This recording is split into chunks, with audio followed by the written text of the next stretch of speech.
Good afternoon, everyone. As you all know, the Trump administration continues to put an enormous amount of energy into combating the Wuhan virus and protecting the American people. We're highly engaged here at the State Department on that critical mission.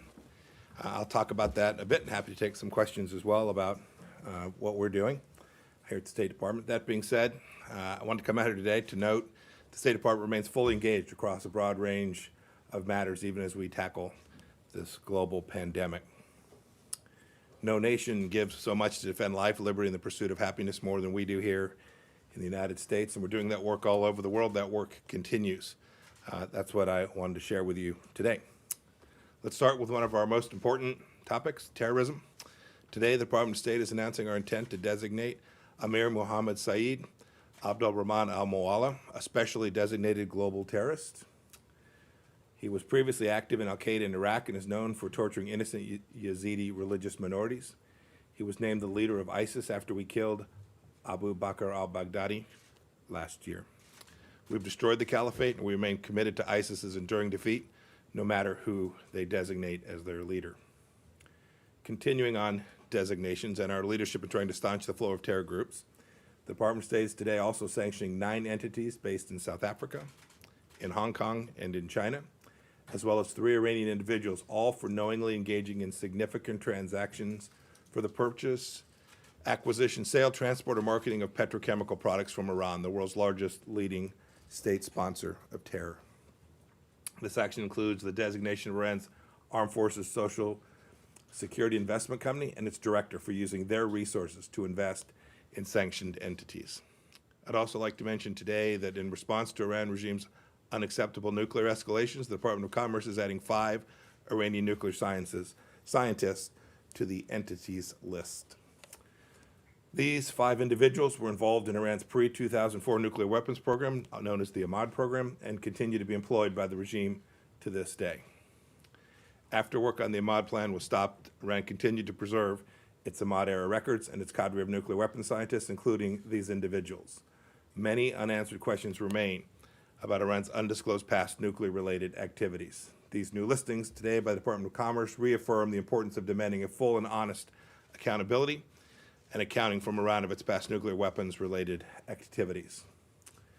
I also want to call attention to the Iranian regime's misinformation campaign surrounding the origination of the Wuhan virus. Instead of focusing on the needs of the Iranian people and accepting genuine offers of support, senior Iranians lied about the Wuhan virus outbreak for weeks.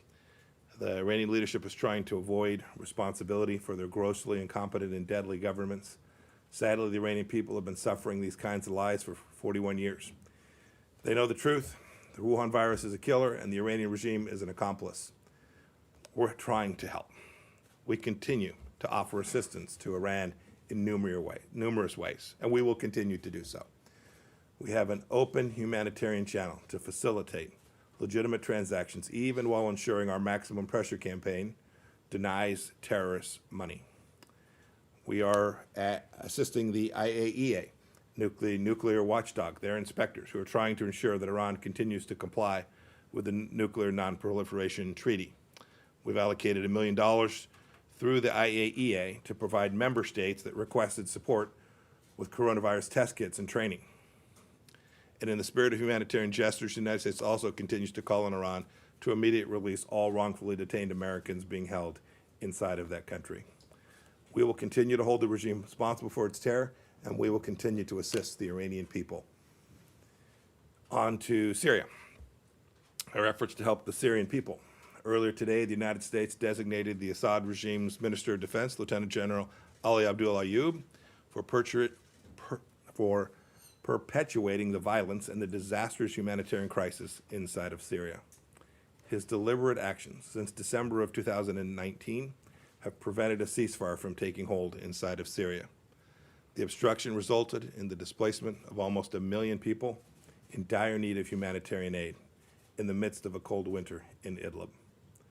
The Assad regime's forces, backed by Russia and Iranian-supported forces, have been responsible for the continued bombardments that destroyed schools and hospitals and killed civilians, including medical professionals and first responders who were risking their lives to save others inside of Syria.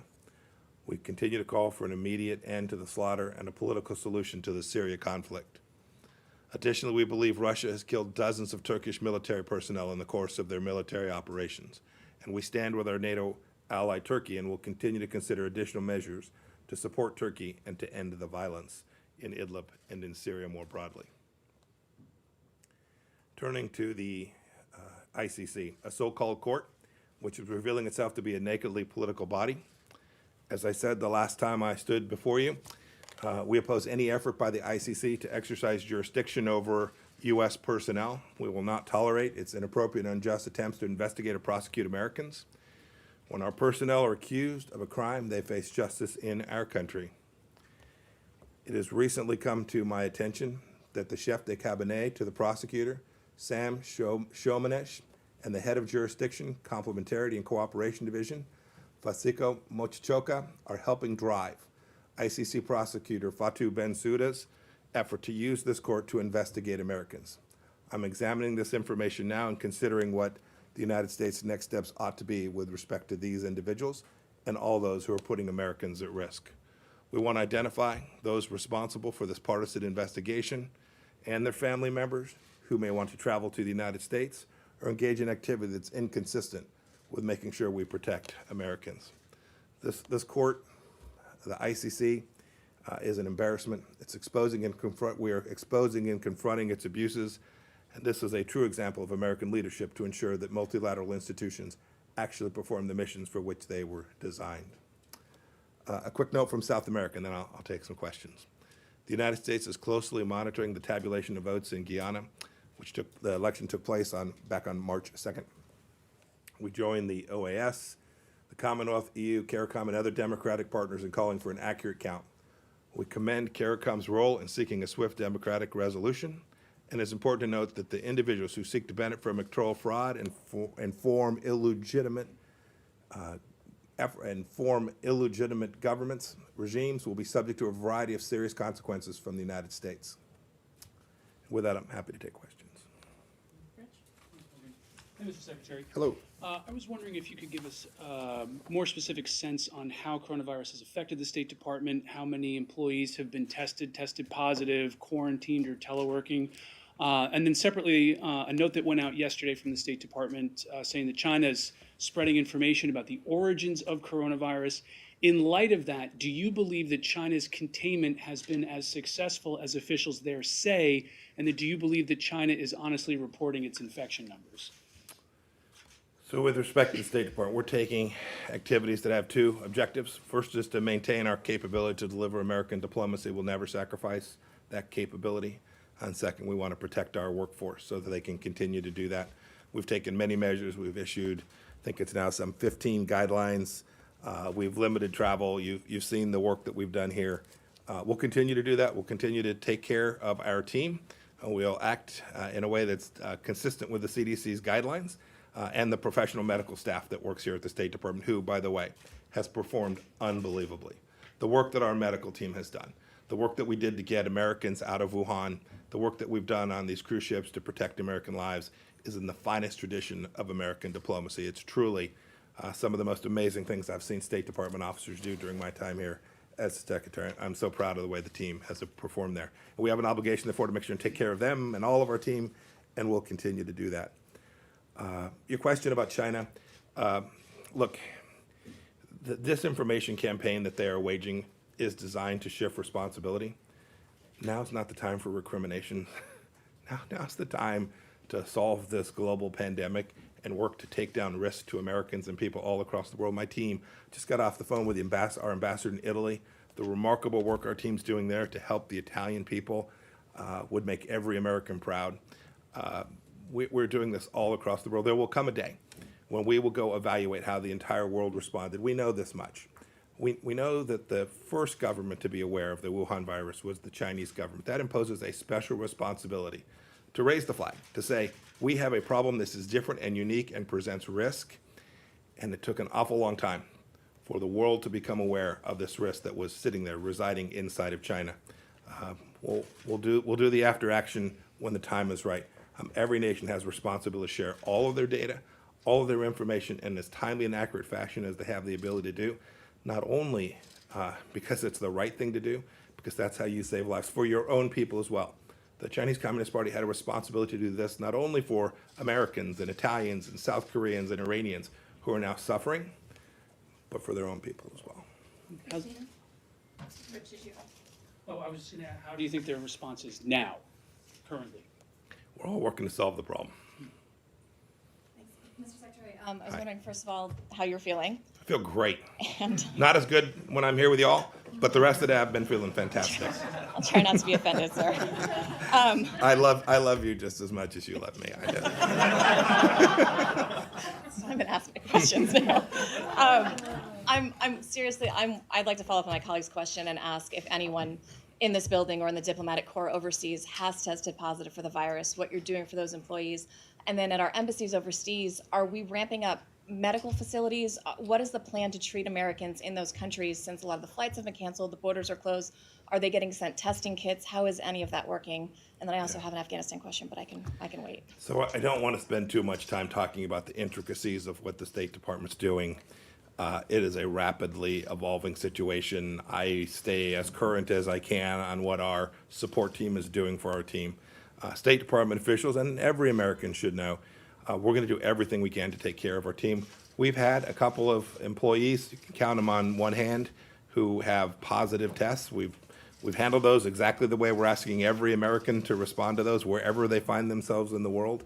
And I'm mindful too, as we work to make sure that we're protecting our team, the State Department team, we have a responsibility to try and help American citizens wherever they are as well. So it's not just about our officers serving in these distant places, protecting themselves and our team, but making sure we're doing the right thing by the American people. You see our travel advisories as they go out, trying to make sure they're in step with the latest data sets we have in each, not only in each country, but in every province, county, township. So we're articulating them properly so that Americans make good decisions about whether they should or should not travel. We've seen the guidance that says, boy, if you don't have to go someplace, one ought not to. That's Mike's words, not the CDC's. American people should go read the actual guidance. But we're all being mindful that this is a time that every American has a responsibility to do the right thing for themselves, for their family, for those around them, and for the community writ large. We'll do that for our State Department officers too. We'll do our best to make sure the State Department team, both here in Washington and around the world, is as safe as we can possibly make them, while we still recognize we've got a mission to accomplish as well. John? I mean, Francesco, sorry. Thank you, Mr. Secretary. You mentioned prisoners in Iran. A UK citizen was just temporarily released for 2 weeks, but Siamak Namazi, lawyer, said that he was denied medical follow. Do you have any indication that there is a possibility for a US citizen to be released, or fresh talks on prisoner swap? And do you have a US own assessment on the death toll in Iran, as some exiled organizations mentioned more than 5,000 deaths? And just, if I may, China has just announced that they will get the press card from several American journalists in the next 2 weeks. Do you have any reaction to that? So as for Iran, that's an excellent question. I don't talk about our efforts to get Americans home, what we're actually doing, but the family members of those that are being held, and frankly, that's for all Americans that are being wrongfully detained, should know we're working on this every day. We're aware of what Iran has been doing with some of the prisoners, given the outbreak of the Wuhan virus there. We're aware that they are thinking about whether to release them or not. Everyone should know that we're working it. We are communicating with them. We are urging them, as we have done publicly many times, to release every American that is being wrongfully held there as a humanitarian gesture, given the risk that is posed to them, given what's taking place inside of Iran. We use, for purposes of how many people have been impacted in Iran, we use the data set that is the global data set. It's a big number. It's a real concern. I spoke with the head of the World Health Organization just this morning, Dr. Tedros, where we talked expressly about Iran and how America might be able to help. We made a commitment to do everything we can to provide them with all that America can deliver for Iran. I hope they'll accept that offer. That alone will contribute to Iran being able to manage this problem set for the Iranian people. I hope they'll take us up on these humanitarian efforts, not only us, but countries all around the world who want to come help the Iranian people stay healthy and mitigate the risk that's there. Your third question was about the announcement that the Chinese Communist Party made today. Two things to say about that. First, in their statement, they suggested somehow that the actions that we had taken here in America prompted this. This isn't apples to apples. You all know the press freedoms you have. We're just joking about them, right? You all get to ask me whatever question you want, and I give you the answer. We know that that kind of freedom doesn't exist inside of China. Indeed, the Chinese will tell you that they want more information, people to know more about their country, and yet they continue to take actions like the one you see today, where they deny the world the capacity to know what's really going on inside of their country. The individuals that we identified a few weeks back were not media that were acting here freely. They were part of Chinese propaganda outlets. We'd identified these as foreign missions under American law. These aren't apples to apples in any respect, and I regret China's decision today to further foreclose the world's ability to conduct the free press operations that, frankly, would be really good for the Chinese people.